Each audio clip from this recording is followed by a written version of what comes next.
The Capcom vs SNK crossover games are amongst the most beloved collaborations in gaming history. After the huge success of the Marvel vs Capcom series, this left fighting game fans excitedly wondering what Capcom had in store next for us.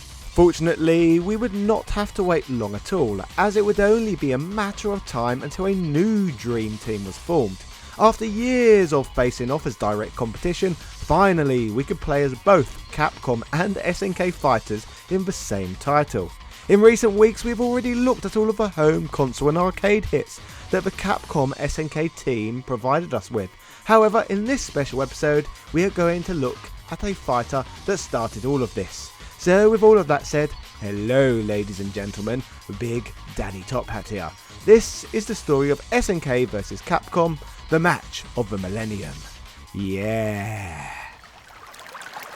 While Capcom vs SNK for the arcade and Sega Dreamcast is likely the first dual brand fighter between these two companies, what most players would have first experienced, it was not the first that was released. As before Capcom produced their fighting game using both companies' rosters, SNK had their hand at trying this first. As laid out by myself previously, part of the deal struck between these brands was that whoever developed and published each game would be able to claim all of the financial spoils, so therefore SNK had a fair amount riding on the success of this fighter. Rather than trying to produce arcade hits like Capcom would ultimately choose to do with their games, SNK on the other hand decided they wanted to lean into some of Capcom's strongest IPs with a slightly different purpose, promoting and helping to shift units of their handheld console range that they had designed to try and compete with the beloved Game Boy Color. The SNK Neo Geo Pocket Color was a 16-bit handheld gaming console that saw release in the late 90s. As one might expect, considering it doesn't have the same pop culture relevance as Nintendo's portables, these things never really managed to sell great. Yes, it's a fun little machine with an extremely satisfying clicky analog stick, but sadly for SNK, the Neo Geo Pocket Color didn't have Pokemon games, so you can guess what would happen there. Despite its shortcomings as a distant runner-up in the battle with the Game Boy, the handheld platform remains a cult favourite, boasting a respectable collection of games. Let's not forget that we're talking about an SNK console after all, a developer and publisher who were renowned for creating some of the best games of the era. So with this additional context in place, let's swiftly move on to talking about one of the highlights of the platform, the remarkable SNK vs Capcom, the Match of the Millennium. Match of the Millennium is a wonderful little fighting game released for the handheld in the winter of 1999, predating Capcom's more famous Dreamcast crossover by nearly a year. Reflecting back to such a period, handhelds were rarely championed for their fighting games at the time, but Match of the Millennium would help change that slightly. For a 90s portable title, the game features an impressive roster of characters, 26 in total, 8 of which are hidden and need to be unlocked. In addition to the sizable roster, the game brings to the table a large selection of play modes and customizable options, all in all making this pretty deep for what is essentially, graphically, a lot more simple than the efforts Capcom would put out. As promised, functioning as a versus fighter, SNK already had prepared a decent base to help ensure this was as polished a game as possible. What I mean by this is that the title both looks and plays very similar to King of Fighters R2, another excellent game that can be found on the Neo Geo Pocket Color that had already been released earlier that same year. As for the large roster of playable characters who we briefly mentioned earlier, the title offers up an eclectic selection of SNK and Capcom characters, just as promised. In terms of the individual franchises that this great game celebrates, the ones available are pretty similar to the ones that will be featured in Capcom vs SNK, released at a slightly later date. Despite this, personally I think this one provides a little more welcomed diversity, as in my opinion SNK did a better job of providing a varied lineup than Capcom managed to do.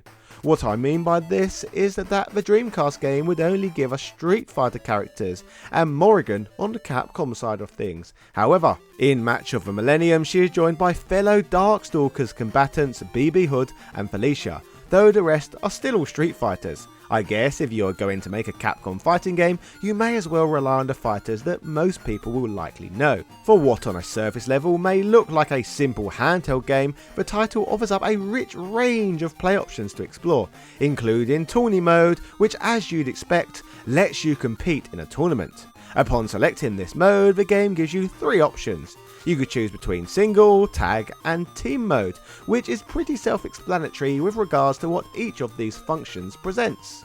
Basically, modes consisting of 1-on-1 matches, 2-on-2 matches and 3 fighter queue teams. But opportunities for choice don't end there, as a selection is then given labelled average, counter and rush. These are essentially playstyles that change up the mechanics of the characters you select. This is the equivalent of picking a groove within Capcom's Capcom vs SNK offerings. As for how each of these function, the average style is similar to the style found in most Street Fighter games. Basically, you are given a multi-level gauge which you must fill in order to be able to perform super combos. As for the counter style, this one more represents SNK. To fill your gauge when playing with the counter style, continuous button tapping needs to be executed.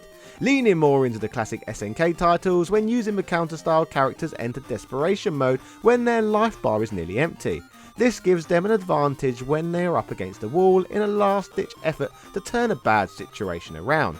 Rush mode is perhaps the most surprising addition to all of these, as rather interestingly it is inspired by the Darkstalkers franchise. The rush style involves saving up a 3-level stock of power. This power can then be used to perform a super combo, but unlike when using the average in counter style, this will not completely drain the super combo gauge after one use. When playing the game's tourney modes, like with any classic arcade mode in a fighting game, you must run through a gauntlet defeating opponent after opponent. About halfway through these encounters though, provide something slightly more interesting, an opportunity to face off against your character's designated rival in a quick 1-round encounter. Winning or losing this match impacts the rest of the playthrough, as it ultimately impacts how a tourney session will end. What I mean by this is that the final hurdle changes depending on if you are victorious.